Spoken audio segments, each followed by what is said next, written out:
Hello and welcome to Cyber Focus, your source for international business information. My name is Sarah Koh, and our guest today is Professor Carolyn Goerner. Now, Dr. Goerner is a clinical professor of management here at University-Kelley School of Business, while also serving as the co-director of Kelley Women in Business Initiative, as well as being the faculty director of Kelley Young Women's Institute. Professor Goerner has had both academic and professional experiences in human resources consulting, with her interests lying in organizational behavior, design, and workplace diversity.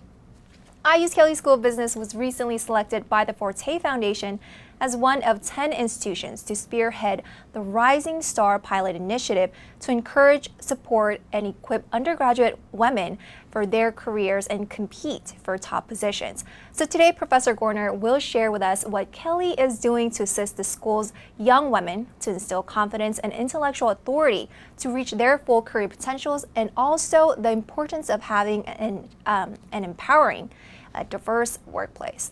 Now, Professor Goerner, thank you so much for joining us. Thank you, sir. It's a pleasure. Absolutely. So let's first talk about how University-Kelley School of Business was able to get on board with this Rising Star initiative. Well, it really was a combination of a number of different things. First, we've been an active partner with Forte at the MBA level for a number of years, really since their inception. And the whole mission of the Forte Foundation has always been to encourage women to pursue business at a professional level, which means an MBA.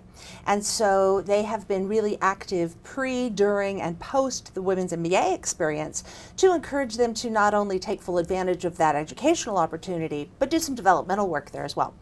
And that has worked wonderfully for them. And so in looking for ways to get better, they have recognized that they need to start preparing women earlier.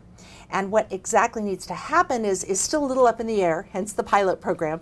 But the idea that we need to have women start to think more strategically and tactically about their professional development earlier on in their education is really what drove Forte to this place. And in choosing schools to partner with, they had a number of criteria. Obviously, our past partnership with them was important. And second, they know that we are one of the few schools in the country that has really been programmatic in terms of our approach to trying to develop women, even before they get to college. And so based on that, based on our previous relationship, and frankly, just based on the reputation of the Kelley School's undergraduate program, we were one of the schools approached to participate in the pilot. We're a pretty good company. They include NYU Stern. We've got Ohio State and Michigan are the other partner schools in the Big Ten. And so we feel really like we're in a good elite group. And a big part of this year will be the networking amongst those institutions to try to make sure we're finding best practices that can benefit all of us. Well, Kelley definitely is in the forefront of making and creating progressive change for women here. And interestingly, we have two student organizations specifically for women, the Kelley Women in Business Initiative and the Young Women's Kelley Institute. And you are serving in both. So tell us a little bit about both of them. Well, the Women in Business has been a club at the undergraduate level for, well, at least the 15 years I've been here at Kelley. But I'm sure it predates me. We did a major restructuring of that organization about 10 years ago. And it turned into what it is today, largely because of one very talented young woman with a vision. And what she created is very much what WIB, as we call it, still is. It's a club in which each person has a specific role. They have a job with a job description and a supervisor, and it's organized just like an organization or corporation for which these girls will work. And through the various divisions of the company, they do professional development, they do philanthropy, they do outreach to corporations, they do a conference, those types of things. And so that is a phenomenal group of women. It's competitively selected, and they are capped because of the nature of the structure of that group. They're capped at 90 women. So it has been, candidly, a pretty aggressively competitive selection process, and we've turned away almost 300 freshmen every year for the last few years. That is particularly problematic since we have started this program for young pre-college women called the Young Women's Institute. And so every summer for the last 9 years, we have brought in a group of about 36 women to participate in a one-week program that is essentially business boot camp. And so we take high potential women from across the globe. We've had both international participants and we've had participants from 41 states. I'm still working on the last 9. But we've had them come in and spend a week with us in the summer and really learn what business is all about. Obviously, it's a recruiting tool, but what we're also interested in trying to do is get them interested in a business career when they may or not know anything about what it is. A lot of folks, when you say business, think bookkeeping. They think a lot of things that just aren't consistent with what today's business environment really demands. And so our job is to do some outreach, some recruiting, but also some education along the way.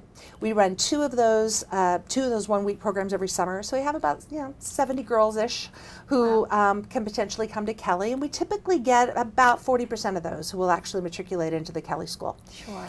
But recognizing that historically those have been our programs, we realized we have some other things to do. So this year I'm really pleased to announce a couple of new initiatives, and we're rolling those out as we speak and are very excited. In addition to the new Forte partnership, we're starting another undergraduate organization called the Women's Network. And that group is poised to not only work hand in hand with Forte on their Rising Star initiative, but also to just provide more professional development opportunities on a more global scale. So it allows people to be involved at the level at which they want to be, as opposed to having a position in an organization, which is a whole different kind of personal development. They're both great, we just have only been offering one type so far. And then the other is going live October 5th is the Kelley Women's Initiatives website.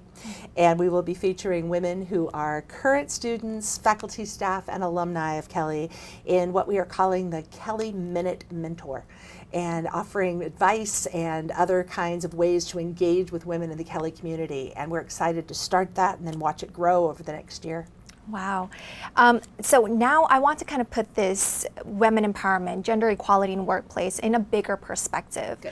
You've worked side by side with executive officials and hiring managers as a consultant, as a professional yourself.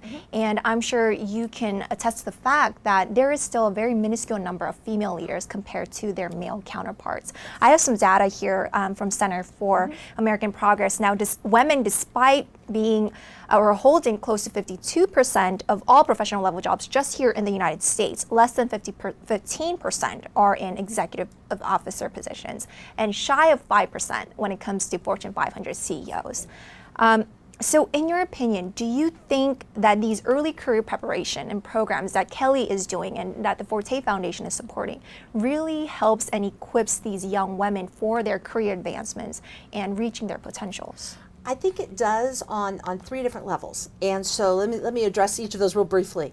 First and foremost is just the notion of confidence, that we are expressing up front that this is not going to be something that is handed to you. If you want to be a high C-level leader in an organization, it takes work for anyone.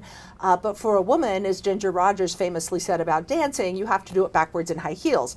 And so we want to be able to equip people more proactively with the confidence and the skills that they're going to need. So that's level 1. And the earlier that we start preparing women to be strong leaders, the better off we are. Level 2 is that it actually draws attention to, for those of us who are not just practitioners but researchers as well, to some of the questions of what is stymieing that progress. And those are really intense questions. It can be anything from just socioeconomic backgrounds of the realities of single motherhood, all the way through to the fact that the marriage market for women who are highly educated and well positioned in organizations is small. And there are just a number of different disciplines that need to be brought to bear on this conversation. And so when it brings that to the forefront for us as a university to try to figure out answers to some of these questions. And then the last thing that it does is frankly just make people aware. And so the more that we can point to the statistics that you just said and remind people that this is not, as much as we would like to believe that we have overcome a lot of equality barriers, we still have a lot of work to do. And we still have a wage gap, and we still have an achievement gap, and we still have some very, very real problems. And to the extent that we can, respectfully, but persistently, call attention to those issues, I think we're doing some really important work. Well, wrapping things up, I mean, we talk about women empowerment and gender equality and all those great topics. where do men fit in this discourse? And I guess I'm curious, what can we all do, men, women in the workplace, as researchers, as practitioners, we all do to create a more well-balanced, well-represented executive boards and offices? Well, I'm going to steal a term from Harvard. They call their partners man-ambassadors. And I think that's a lovely term, and one that I will shamelessly cite and use whenever we can. The idea is that, as was so famously said and so well said in front of the UN, gender equality issues are really just equality issues. And the more that we are conscious of making sure that everybody is treated equally, that everybody has an equal opportunity for success, we're making progress. And so if we can make management better in general, so that just the most qualified people are being promoted, we're doing something good. More practically, though, I think being aware of the issue is certainly part of what we all need to do. There are some interesting studies indicating that even women can perceive other women as being too aggressive or even pushing too hard when they ask for exactly the same things as men in exactly the same words. And so we need to take a closer look at our own biases about what a woman is supposed to be and what a man is supposed to be. And I would like to see us not only have more women empowered, but to also have men feel like staying at home with kids was great, so that we actually have choices for both genders. And I think the way to do that is to make sure that the opportunities for choice are equal for everyone. Wonderful. Well, Professor Goerner, thank you so much for coming in to speak with us today. Thank you for having me. Absolutely. Well, that's all for this edition of Cyber Focus. Thank you for joining us. Now, if you have any comments or suggestions for future topics, please contact us at cyber, that's CIBER, @indiana.edu.